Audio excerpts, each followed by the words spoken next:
오늘 주보 1면에 보면 찬양이 왜 중요한지 좀 부족한 필체지만 기록해 두었습니다.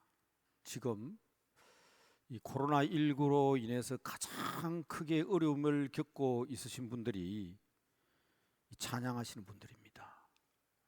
음악 하시는 분들이에요. 이를 위해서 기도해 주시고, 또 하나님 앞에 찬양 드리는 이 일이 정말 중요한 일인데 이분들이 힘을 잃지 않고 우리 아버지 하나님의 영광을 직접적으로 찬양하는 귀한 직분들을 잘 감당할 수 있도록 여러분들도 많이 기도해 주시기를 바랍니다. 귀한 찬양 감사합니다. 누구나 복받기를 원합니다. 저는 우리 그리스도인들이 자기 비하를 안 했으면 좋겠어요. 늘 강조하면서 드리는 말씀이죠. 내가 내 스스로 나를 모욕한다든지 내 스스로를 비하하면, 업신여기면 절대로 다른 사람들이 그 사람을 존중해 주지 않습니다. 내가 내 부모님을 업신여기는데 다른 사람이 우리 부모님을 존중해 주지 않습니다. 내가 내 아내나 남편을 모욕하는데 다른 사람이 아니라고 챙겨주지 않습니다. 우리 교회를, 그리고 우리 가정과 우리의 신앙을 우리 스스로 긍지를 가지고 지켜나가야 합니다. 그래서 이 말씀을 자주 드렸는데, 오늘 드리려고 하는 말씀은, 그렇죠? 다 누구나 복받기를 원합니다. 그런데 참 많이 들었던 말이 뭔가 하면, 한국 사람들은 참 복받기를 좋아한다. 밥그릇에 또 숟가락에 또 베개에 또 이불에도 전부 다 복복자를 새겨놔 놓고, 우리 한국 사람들이 왜 이렇게 복받기를 좋아하는지 모르겠다. 정말 그렇습니까? 한국 사람만 그렇습니까? 아닙니다.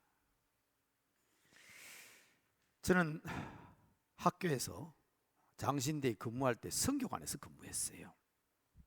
지금도 더 많겠지만 그때 외국인들이 참 많았습니다. 헤어질 때에 굿바이, see you again 그러면요, 그분들도 같이 인사하고 갑니다. 그런데 저도 목사잖아요. God bless you, 하나님께서 당신에게 복 주시려 그러면 저기 가다가 와가지고 막 안고 얼굴을 부비고 그러더라고. 누구나 다 복 받기를 원하는 겁니다. 그 중에 제가 꼭 드리고 싶은 말씀은 뭔가 하면, 모든 사람들이 다 똑같은데 기독교는 복을 너무 좋아하는 종교다. 기복 종교다. 안 믿는 사람들은 그럴 수 있어요. 그러나 우리 스스로 용어 선택을 좀 잘했으면 좋겠어요. 아니, 나무로, 철로, 돌을 따듬어 놨고 생명도 없는 그곳에 가서 복을 비는 사람은 비기복적이고, 살아계셔서 우리의 기도에 대해서 응답하시고 실제적인 능력이나 도움을 받는 사람들은 기복적입니까? 저는 제 스스로 그렇게 얘기합니다. 저는요, 기복신앙인입니다. 저는 복 받으려고 예수 믿었습니다. 그리고 예수 믿는 것이 복인 줄로 알고 있습니다. 전도하면서 저는 셀 수 없이 그렇게 얘기했습니다. 예수 믿고 복 받으세요. 예배 시간마다 하나님의 복이 충만하시기를 축복하고 축도합니다. 하루에도 수십 번씩 우리 교회 성도들이 복받는 성도가 되라고 격려하기도 하고 글을 쓰기도 합니다. 여러분 인사 한번 할까요? 오늘 아침엔 좀 더 많이 나오셨는데 또 우리 각 가정에서도 말입니다. 한번 인사해 봅시다. 복 받으세요. 시작. 오, 복 받으시기 바랍니다. 새해잖아요. 새해 복 많이 받으세요. 어때요? 너무 기복적입니까? 하나님의 복이 여러분의 가정과 자녀들과 사업 위에 그리고 여러분 삶 가운데 늘 충만하시기를 축복합니다. 물론 기독교가 기복적이라서 싫다 그렇게 말하는 사람들이 있습니다. 물론 압니다. 모릅니까? 왜 그런 말 하는지는 모릅니까? 복의 개념에 대해서 분명히 할 필요가 있고 또 너무 남발하는 것도 문제가 있기 때문에 그런 줄로 압니다. 우리가 모르는 것 아니에요. 오늘 제가 제 스스로 저는 기복적인 신앙인입니다 이렇게 말씀드렸는데 앞뒤 좌우 다 제거해버리고 만약 제가 한 이 말을 한번 요것만 한번 띄워보세요. 아마 내일부터 저는 아마 여론의 문매를 맞을 것입니다. 남대문교회 담임 목사가 기복적인 신앙을 가진 사람이라고. 우리 신앙인들이 믿는 사람들이 우리 그리스도인들이 스스로 자긍심을 가져야 합니다. 그리고 본래적인 의미보다 사회적으로 많이 왜곡되어 있는 의미가 있다는 것도 우리는 알고 모르는 바 아닙니다. 알고 참된 복이 무엇인지를 우리가 알아야 할 것 같습니다.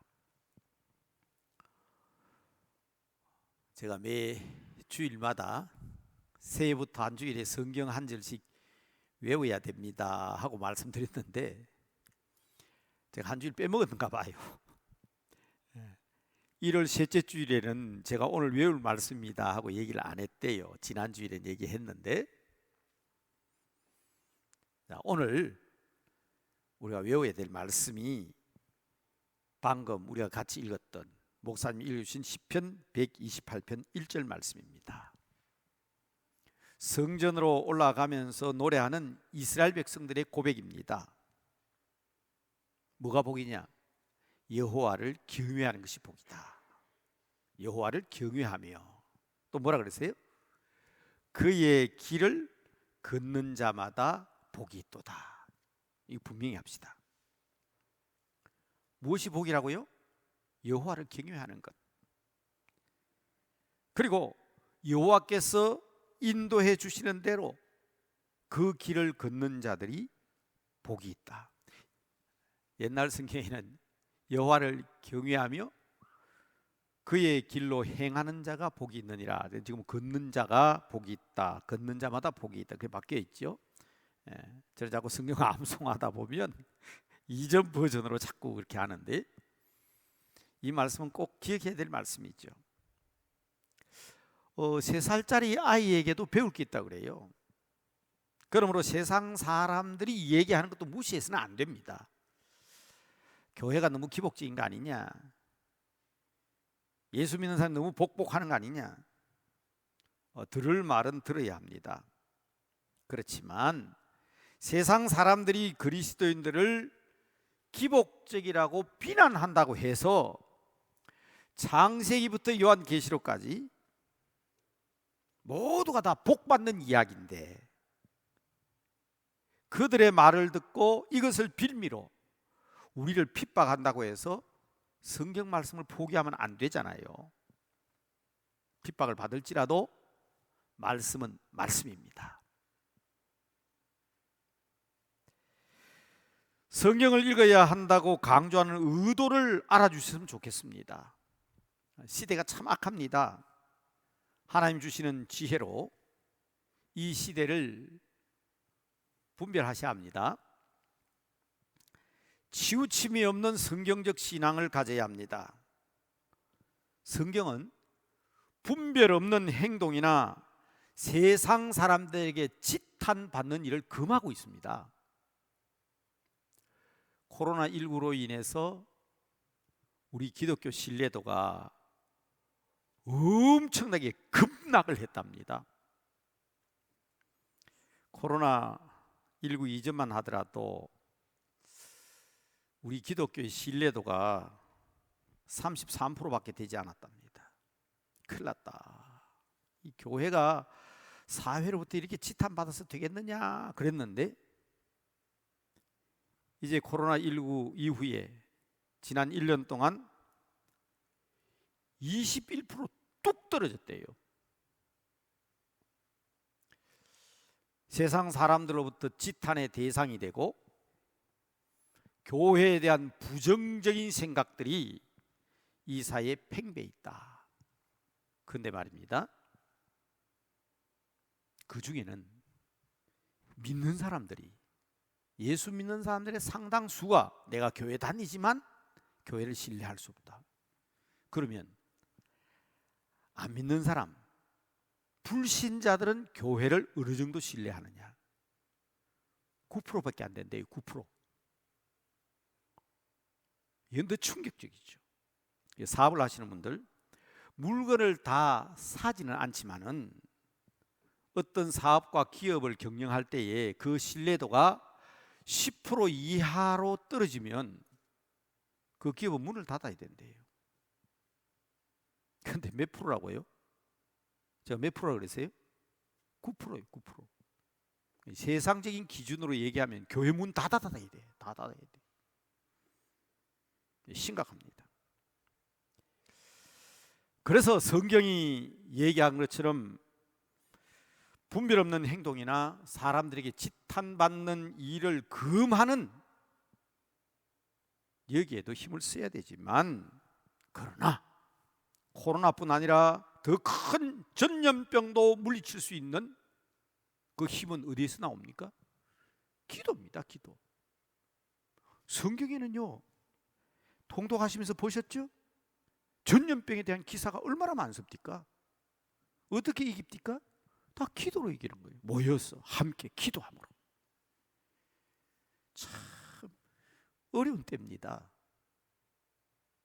모이면 지탄받고 해결 방법은 그밖에 없고,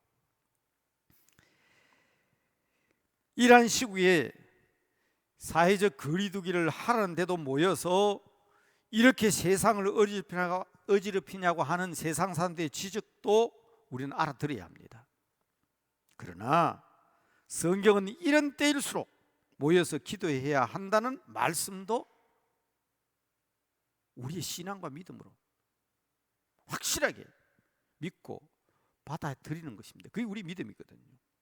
그래서 드리는 말씀입니다. 사회적 거리두기, 지금은 좌석수의 10%라 그러는데 적극 협조합시다. 그러나 예배 시간에 맞추어서 더 뜨겁게, 더 간절하게, 이전보다 더 확실하고 분명한 믿음으로 바로 기도해야 될 때가 이때입니다. 교회가 너무 기복적으로 할 때에는 그들이 우리들에게 뭘 말하고 싶어 하는지 우리가 알아들어야 합니다. 그러나 성경에서 말하는 복이 무엇인지 알고 그 복을 우리가 받아야만 합니다. 여러분, 누차 말씀드려왔지만은 우리 그리스도인들이 편협하면 안 돼요. 관용할 줄 알고 큰 마음으로 하나님 앞에 기도할 수 있는. 그래서 숯불 신앙에 대해서도 말씀드렸지만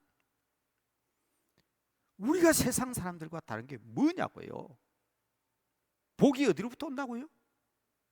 여호와를 경외하고 그분이 나의 배경이 되시기, 그분을 의지하고 그분의 말씀대로 순종하는 것 아니겠습니까? 저는 가끔 교회에서 일하시다가 상처받는 분들을 보게 됩니다. 그때마다 드리는 말씀이 있죠. 구유에 소가 없으면 깨끗합니다. 그러나 소가 있으면 얻는 유익이 많은데 깨끗할 수가 없어요. 신앙과 믿음으로 살다 보면 상처받을 만한 온갖 소리도 듣습니다. 그럼에도 불구하고 우리는 해야 합니다. 아무 일도 안 하면 돼요. 아무 일도 안 하면 그런 소리 안 들어요.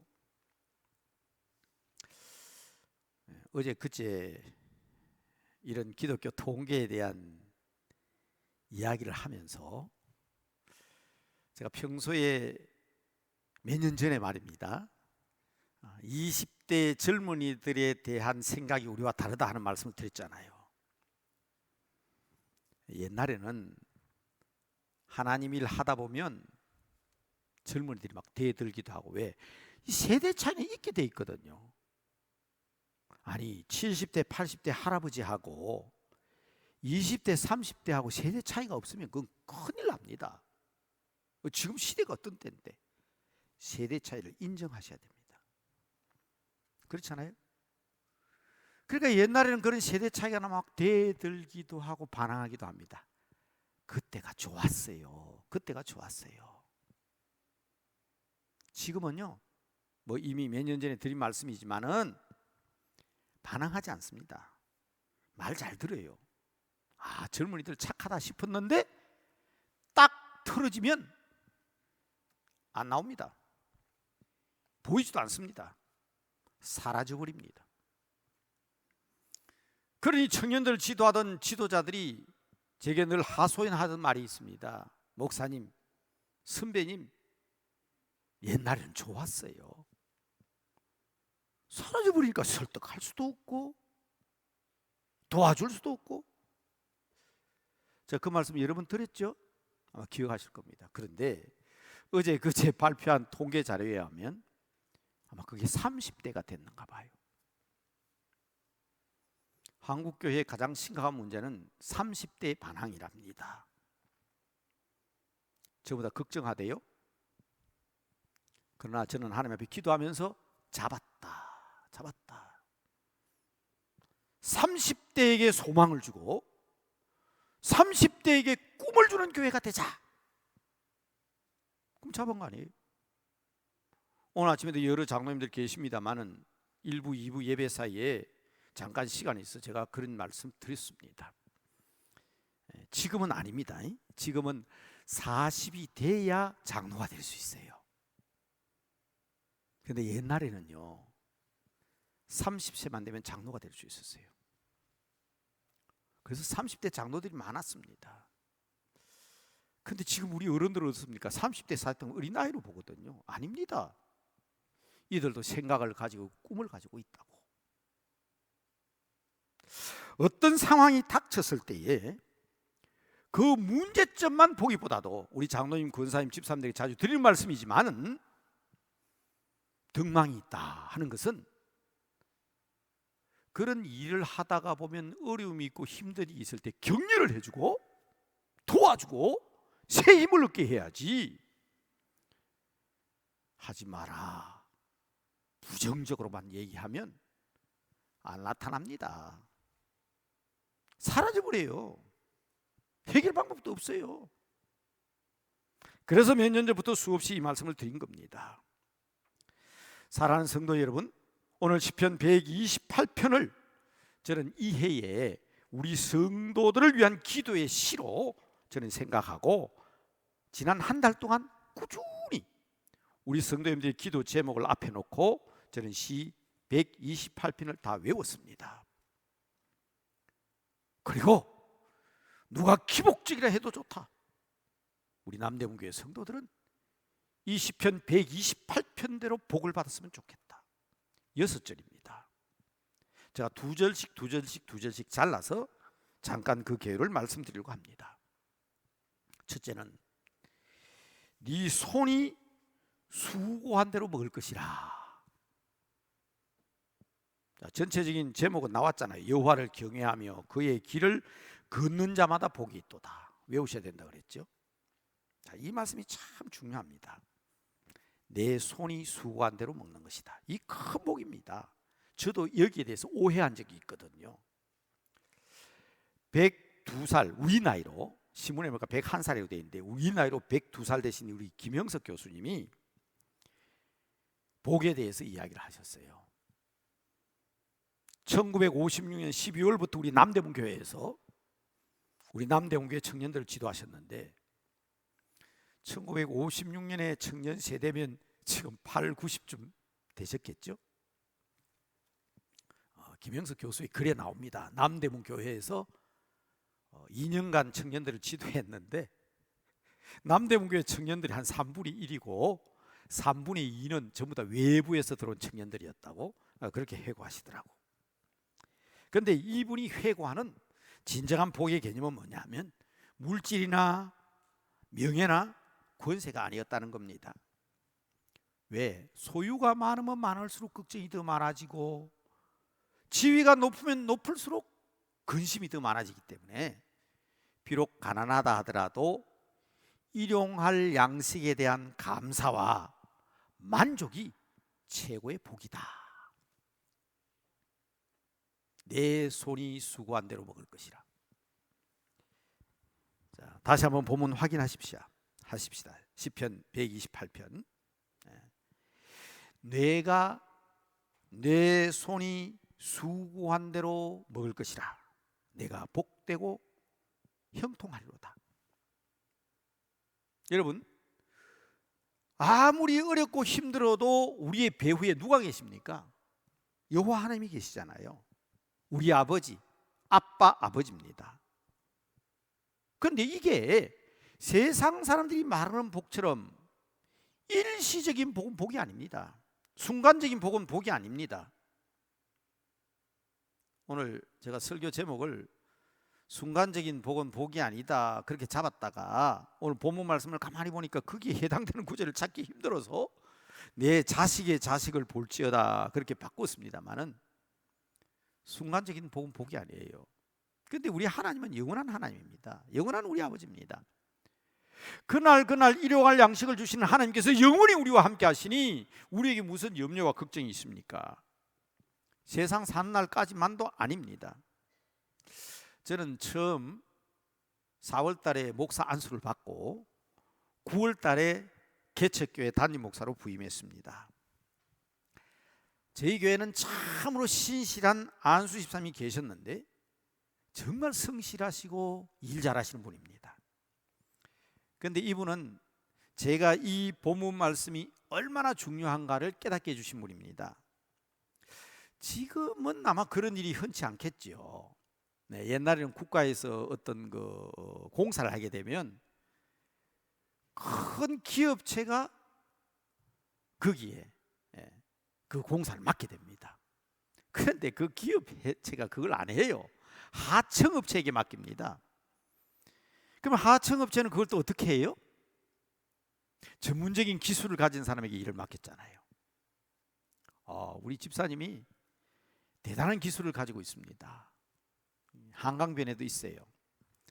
여러분 집에 수돗물을 마시는데 물을 정화하고 수돗물을 정화하는 아주 특별한 기술을 가진 집사님입니다. 그래서 이 서울에서 일할 때 제가 부산에서 서울까지 올라와서 그 한강변에서 고기 구워 먹으면서 대접하기도 하고 그래서 가끔도 지나가다 보면 저게 옛날 내가 개척교회 할 때 우리 집사님이 만든 건데 지금도 그대로 있어요. 그대로 있어요. 이렇게 성실하게 일하시는 분인데 공사 끝났잖아요. 국가에서는 큰 기업에 이제 주죠. 수고료를 줍니다. 계약한 대로. 그럼 그 기업은 하청업체에 또 주잖아요. 그런데 참 안타까운 것은 이 하청업체가 직접 국가와 계약한 회사가 아니니까 딱 돈 받고는 부도를 내버리는 거야. 그러니까 우리 집사님은요 몇 달 동안 가족과 떨어져 가지고 수고하고 일해도 그래서 제가 단서를 붙였죠. 지금은 그런 일이 아마 없을 겁니다. 손이 수고한 대로 받지를 못해서. 그래서 개척교회 목사인 저는요 참 많이 울었습니다. 그때 그 피 맺힌 절규와 함께 부르짖으며 깨달은 성경 구절이 바로 오늘 이 말씀입니다. 나의 손이 수고한 대로만 얻게 되는 것도 큰 복이구나. 이렇게 수고했는데도 수고한 결실이 없으니 이거보다 더 답답한 일이 어딨냐. 그래서 얼마 전입니다. 진짜 얼마 전입니다. 어느 직장 예배에 제가 참여해서 이 간증을 했다고. 지금은 그런 일이 없겠지요, 큰 기업에서. 그랬더니 그 회장님이 그러시더라고요. 정말 내가 수고한 만큼 그 대가를 얻으면 무슨 일이니 다 이룰 수 있습니다. 그 장로님의 말씀은 기업이나 사업을 해도 목사님 수고한 만큼 못 얻는 경우가 많습니다. 기업의 성공 비결은 내가 땀 흘리고 수고한 만큼 얻으면 형통한 것이고 성공하는 것입니다. 저 이해가 안 됐어요. 이해가 안 됐다고. 그러니까 자연적으로 저도 이야기할 수 있죠. 그런데 그분의 얘기가 무슨 얘기인가 하면 대부분의 사업 실패의 큰 원인은 더 많이 얻으려는 욕심으로 인하여 수고는 수고대로 하고 결과는 얻지 못하기 때문인데, 성경대로, 자 이게 이제 여러분 이해가 되느냐 보죠. 저는 처음에 이해가 안 됐어요. 성경대로 하면 뭐 장로님 존함을 거명했으면 좋겠지만 제가 이름은 밝히지 않겠습니다. 그러나 그분이 제게 하신 말씀은 그래요. 내 손이 수고한 대로 주신다는 말은 30배, 60배, 100배라는 겁니다. 그게 제가 이해가 안 되는 거예요.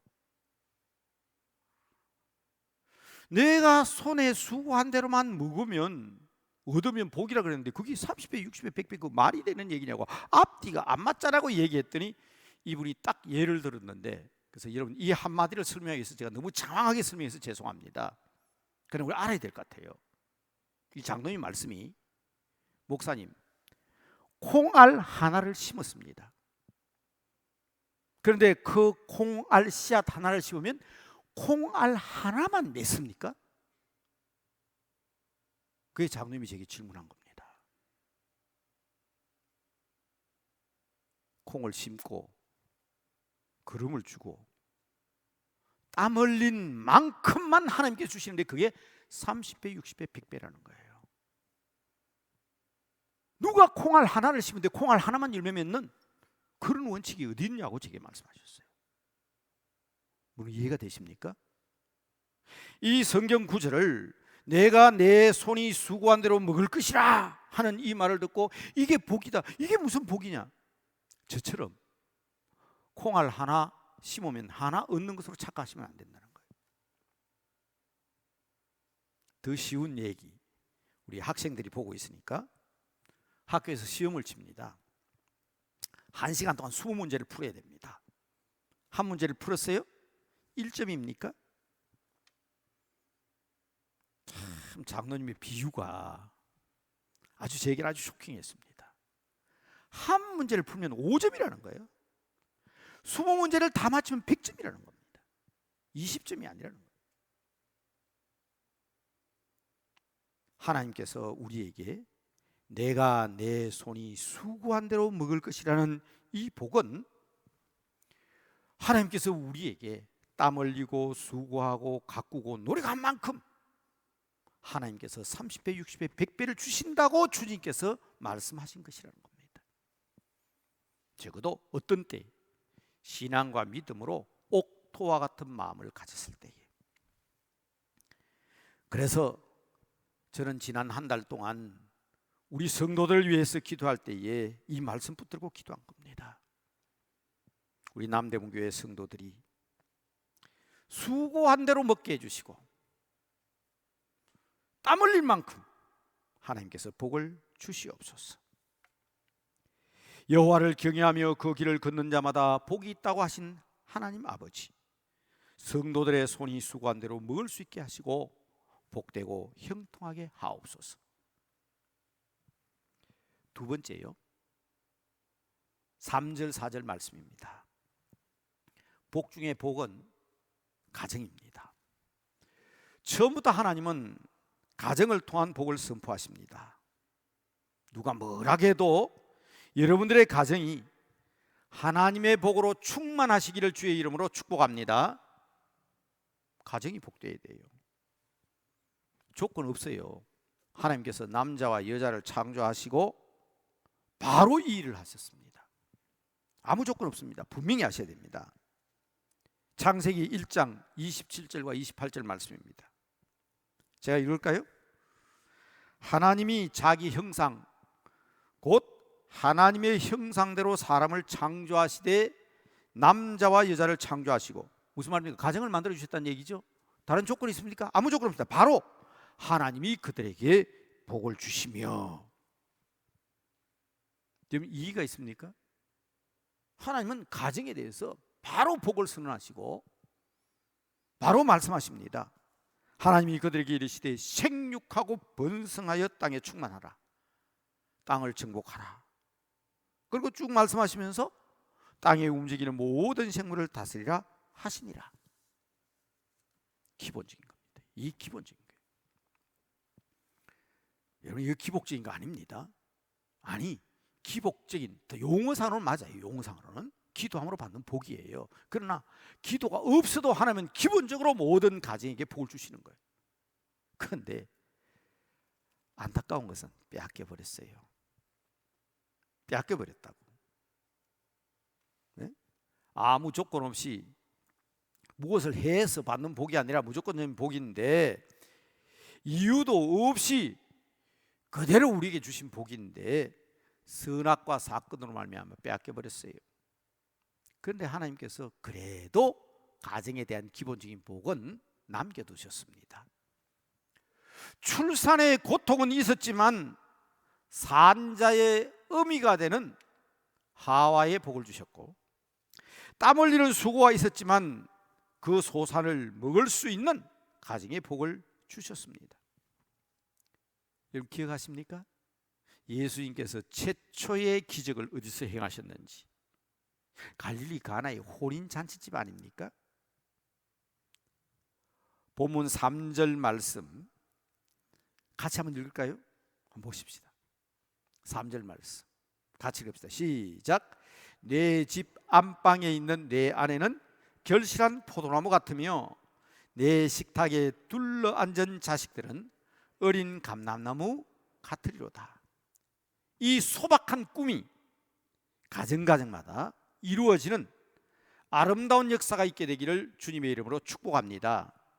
이 복으로 말미암아 여러분들의 가정에 웃음소리가 끊이지 않는 귀한 역사가 있게 되기를 주님의 이름으로 축복합니다. 세상이 말하는 그런 기복적인 것이 아닙니다.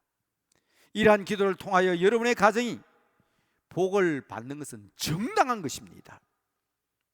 여호와를 경외하는 자는 이같이 복을 받으리라. 여호와를 경외하는 자는 이같이 복을 얻을 것이리라. 4절에서 말씀하시지 않았습니까? 기본적인 겁니다. 한번 따라 하실까요? 우리의 기도를 통하여 우리의 가정이 복을 받는 것은 정당한 것입니다. 정당한 복을 받아야지. 정당한 복을. 마지막 세 번째입니다. 정말 중요한 것입니다. 이러한 복은 어디로부터 오는 것일까요? 성경대로 가르쳐야 될 책임이 제게 있죠? 자, 성경대로 얘기할게요. 쑥스럽다고 남대문교회 담임 목사니까 눈치 보고 그렇게 얘기하는 게 아니라 오늘 본문 말씀대로 얘기합니다. 5절 말씀 보십시오. 이러한 복은 어디에서부터 온다고요? 시온에서부터 온다고 되어 있잖아요. 성경이 그렇게 되어 있잖아요. 시온에서부터.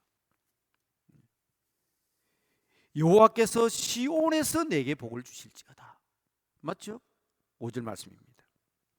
너는 평생에 예루살렘의 번영을 보며 내 자식의 자식을 볼지어다. 이스라엘에게 평강이 있을지어다.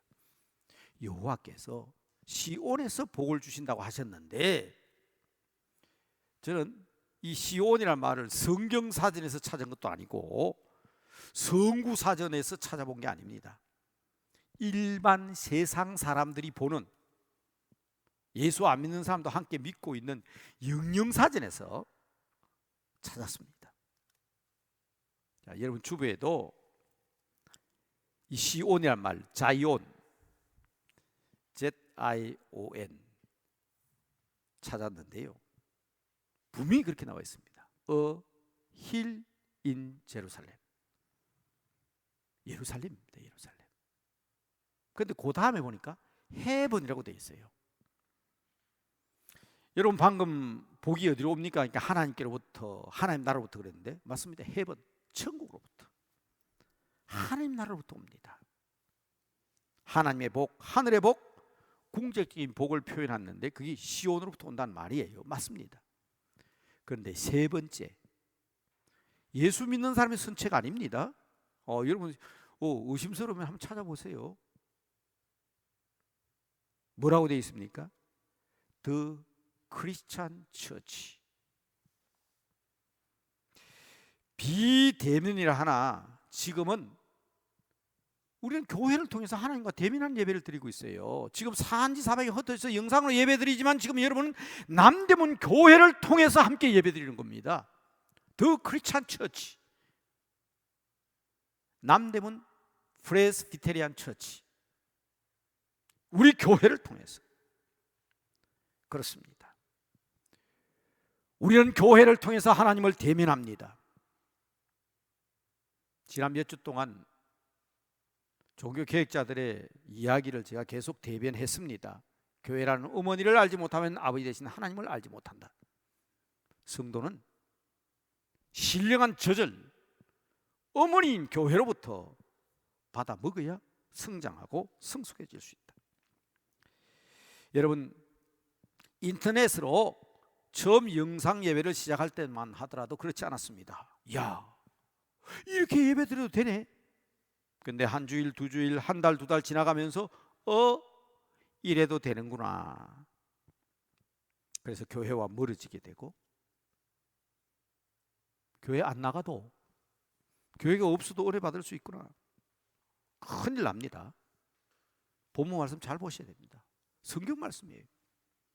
하나님께서 시온에서 너에게 복을 준다. 큰일 날 수 있습니다. 제가 수년 전부터 이 얘기를 했는데 그 얘기를 하니까 어떤 분이 제게 그랬습니다. 목사님, 솔직히 그렇게 핑계를 하지 마십시오 하고 말씀하신 분이 계세요. 하나님 앞에 기도했죠. 교인수를 놓고 기도했습니다. 제가 부임한 지 5년 6년이 지났는데 하나님 교인수가 늘지 않네요. 하나님이 어떻게 해야 됩니까? 그때 하나님께서 제게 응답하신 것은 이 머리끝부터 발끝까지 온통 땀에 흠뻑 젖으면서 제가 들었던 음성은 교인 숫자가 아니었습니다. 신앙의 질과 믿음을 말씀하셨습니다. 소돔 고모라에는 10명의 의인이 없어서 멸망을 받았고, 예루살렘 거리에 단 한 명의 의인을 찾지 못해서 예루살렘 성은 무너졌고 성전은 불탔다. 제가 너무나도 충격을 받아서 누차 여러분 앞에 그 얘기를 했을 때 제게 직접적으로 그렇게 말씀해 주셨습니다. 그걸 우리 직구, 무엇에 뭐라고 하면 돌직구입니까? 돌직구를 제게 바로 던지시더라고요. 목사님, 그런 방법으로 핑계하지 마세요 하고 말씀하셨는데 지금 어떻습니까? 예? 지금 이 코로나19라는 이 상황 속에 예배를 드리는 지금 이 시간 여러분 어떻게 생각하십니까? 우리 주님께서는 찾고 계십니다. 숫자가 문제가 아닙니다. 단 한 명의 의인을 찾으시는 그 하나님께서 이 시간 말씀하시는 것입니다. 시온을 통해서 진정한 복을 받고 이 어려운 때의 교회를 통해서 정말 복은 어디로부터 오는 것이며 이 마지막 때에 우리 주님의 심판이 임할 때에 하나님께서 찾으시는 것이 교회 규모일까요? 숫자일까요? 지난 1년 동안 하나님께서 보여주신 것입니다. 여러분, 주님을 바라보며 붙어있는 포도나무 가지가 갖는 의미를 여러분들은 아십니다. 예루살렘의 번영을 보기를 원하십니까? 우리의 시온성이요 복의 통로인 남대문교회를 기억하시기 바랍니다. 말씀을 마치려고 합니다. 참된 복은 순간적인 것이 아닙니다. 제가 말씀 제목을 그렇게 붙였다가 성경에 있는 말씀대로 찾는다고 해서 오늘 본문 말씀에 내 자식의 자식을 볼지어다 하는 제목을 붙였습니다. 하나님이 말씀하시는 순간적인 복이 아닙니다. 아브라함과 이삭과 야곱의 족보를 이야기하시고 이사야서 59장 21절에 보면 내 후손의 입에서와 내 후손의 입을 금명하고 계십니다. 오늘 본문 말씀대로 하면 자식의 자식까지 연결되는 이 복이 오늘 시온을 통해서 우리에게 주시고자 하시는 하나님의 말씀입니다. 시편 128편 전체가 강조하고 있는 것은 다시 말씀드립니다. 순간적인 복이 아닙니다. 식탁에 둘러앉은 감람나무 같은 어린 자식뿐 아니라 다음 세대를 통해서 후손과 후손 그리고 그 후손의 후손으로 더구나 예루살렘과 시온의 복이 이어져야 합니다. 이제 요한계시록 22장에 두루마리의 예언의 말씀을 지키는 자가 복이 있다고 그랬는데 계시록 1장과 달라서 20장에 나오는 말씀을 지키는 것은 1장의 말씀을 지키는 자의 복은 말씀을 실행하는 자가 그랬습니다. doing. 그러나 22장은 keeping입니다. keep. 말씀을 끝까지 붙들고 지키는. 가정과 교회를 통해서 이 복이 자자손손 이어질 수 있게 되기를 주님의 이름으로 축복합니다. 늘 듣고 또 듣고 읽고 또 읽던 말씀이지만 그 크신 사랑은 영원합니다.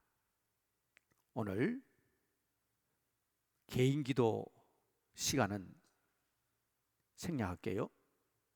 그러나 시편 1편을 한번 펴보시기 바랍니다. 시편 1편을 외우시든지 함께 읽으시든지 여러분의 개인 기도를 대신하려고 합니다. 좀 반주해 주시면 배경음악과 함께 말씀을 천천히 묵상하면서 함께 읽으시는 가운데 깨닫게 되시고 시편 1편이 여러분의 기도가 되시고 다짐이 되시기를 바랍니다. 다 펴셨죠? 화면에도 나올 겁니다. 부탁드리겠습니다. 다 같이 시편 1편을 기도하는 마음으로 함께 읽겠습니다. 다 했습니다. 다 같이 시작. 복 있는 사람은 악인들의 꾀를 따르지 아니하며 죄인들의 길에 서지 아니하며 오만한 자들의 자리에 앉지 아니하고 오직 여호와의 율법을 즐거워하며 그 율법을 주야로 묵상하는 자로다. 그는 시냇가에 심은 나무가 철을 따라 열매를 맺으며 그 잎사귀가 마르지 아니함 같으니 그가 하는 모든 일이 다 형통하리로다. 악인들은 그렇지 아니하며 오직 바람에 나는 겨와 같도다. 그러므로 악인들은 심판을 견디지 못하며 죄인들이 의인들의 모임에 들지 못하리로다. 무릇 의인들의 길은 여호와께서 인정하시나 악인들의 길은 망하리로다. 아멘. 기도하겠습니다. 하나님 아버지, 고개 숙인 성도들 다 복받는 성도들 되게 하옵소서. 사업이 번성케 하시고 하는 일이 복되게 하옵소서.